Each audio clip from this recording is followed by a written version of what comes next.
오늘부터 며칠간 영혼의 회복에 관한 말씀을 드리도록 하겠습니다. 우리가 예수 그리스도로 인해 구원을 받았다는 것이 구체적으로 어떤 것입니까? 모든 죄의 결박으로부터 해방이 되어 하나님 자녀로서의 권세를 누리며 영생을 살아가는 것이죠.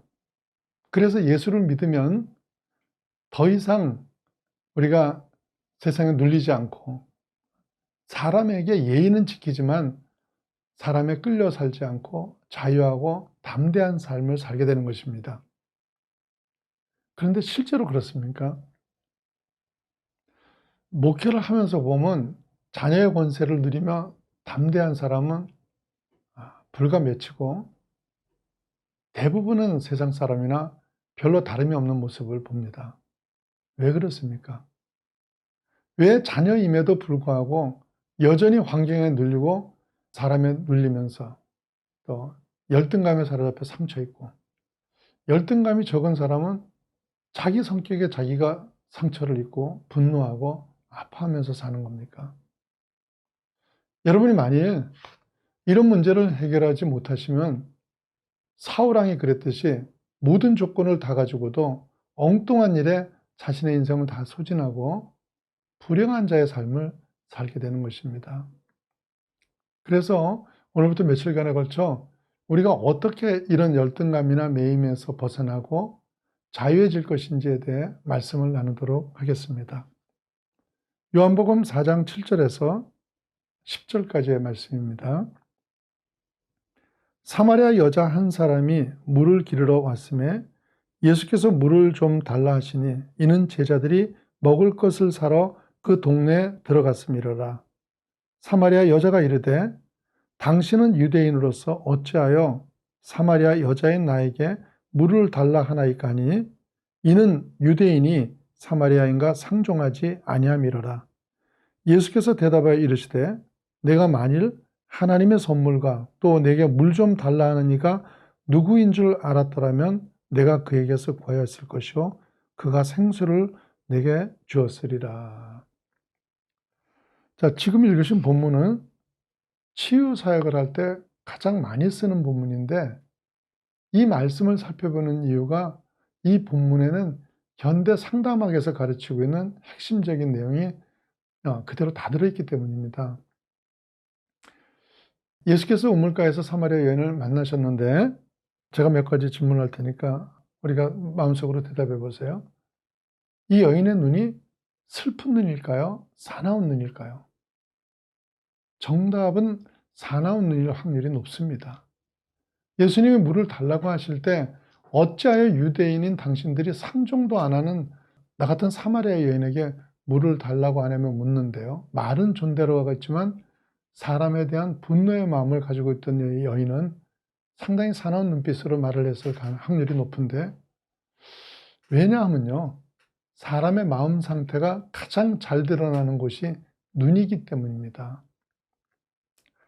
저는 중요한 일은 전화로 하지 않고 꼭 만나서 이야기를 하는데 이유가 눈 때문에 그렇습니다.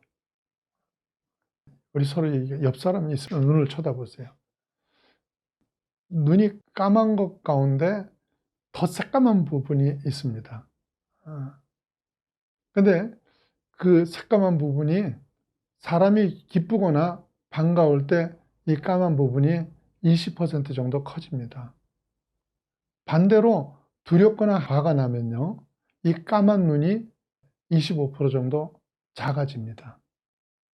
그러면 그 사람의 눈매와 상관없이 눈이 싸나워 보이게 됩니다.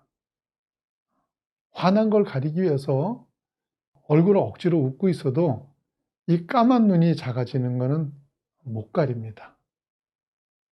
그래서 여인의 눈은 아마 상당히 성난 눈이었을 것입니다. 두 번째로 이 여인은 몇 번째 남자와 동거 중이죠. 5번 헤어졌고 지금 6번째죠. 조그만 동네에서 여인이 이렇게 살아오는 동안 어떤 감정이나 문제들이 생겼을까요? 많은 절망, 분노, 대인기피증, 열등감, 여러 가지가 있었을 겁니다. 그래서 다른 사람들이 물을 기르러 오지 않는 한낮에 우물가를 찾은 것입니다. 그런데 사람이 사람을 만나지 않고 혼자 지낸다는 것은 대단히 건강하지 못한 일입니다. 치매에 걸리는 사람들을 직업군으로 분류했을 때 어떤 직업의 사람들이 치매에 가장 많이 걸리는 것 같습니까? 미국에서 조사한 자료에 의하면 1위가 수녀님들이십니다. 수가성 여인은요, 분노와 열등감, 거기다 대인 기피증까지 생겨 있는 상태인데 예수님께서 어떻게 치유해 주십니까? 일단 말문이 열리게 하죠. 예수님이 치유 사역을 하실 때 대부분은 별 말씀이 없으셨습니다. 그냥 내 죄 사함을 받았노라. 에바다. 이러면 끝이었는데 이 우물가의 여인과는 상당히 긴 대화를 주거니 받거니 하십니다. 이렇게 말문을 먼저 여신 후에 요한복음 4장 16절 말씀입니다. 이르시되 가서 내 남편을 불러오라. 그녀의 최고 약점은 남편을 불러오라고 하십니다. 여기에 목마르지 않는 예수님의 생수를 마시는 원리가 들어있습니다. 모든 영적 치유의 원리가 다 똑같은데 경험하신 분들은 다 아시겠지만요. 하나님을 만나면 제일 먼저 하게 하시는 것이 무엇입니까? 호세아서 7장 1절 말씀입니다. 내가 이스라엘을 치료하려 할 때 에브라임의 죄와 사마리아의 악이 드러나도다. 내가 치료를 하려고 할 때 죄와 악이 드러나게 하시죠. 예수님께서도 여인을 치유하기 위해 가장 먼저 한 것이 여인의 가장 아픈 곳, 병든 곳을 드러내십니다. 그래서 우리가 내면을 치유받기 위해 항상 해야 할 일이 하나님 앞에 자신을 드러내는 것입니다. 예수님을 만나고도 여전히 열등감과 상처 속에 사는 분들은 자신의 진짜 약점과 병든 곳을 드러내지 않기 때문입니다. 하나님 앞에서조차 자신을 가리기 때문에 영이 자유해지기가 어렵고 건강해지기가 어려운 것입니다. 여러분의 영이 건강해지고 자유하기를 원하시는 분은 하나님 앞에 자기를 드러내십시오. 그래서 죄가 떠오르면 회개하고 상처가 떠오르면 그냥 우세요.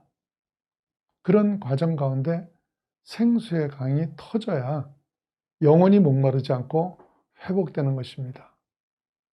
그래서 우리보다 우리를 더 잘 알고 계신 주님께서는 제일 먼저 그 막힌 데를 드러나게 하시는 것입니다. 그런 의미에서 날마다 하는 새벽 기도 같은 것이 중요한 것입니다. 사랑하는 여러분은 날마다 하나님 앞에 자기를 드러내심으로 영혼의 목마름이 치유되고 자유함을 누리시기를 축원합니다.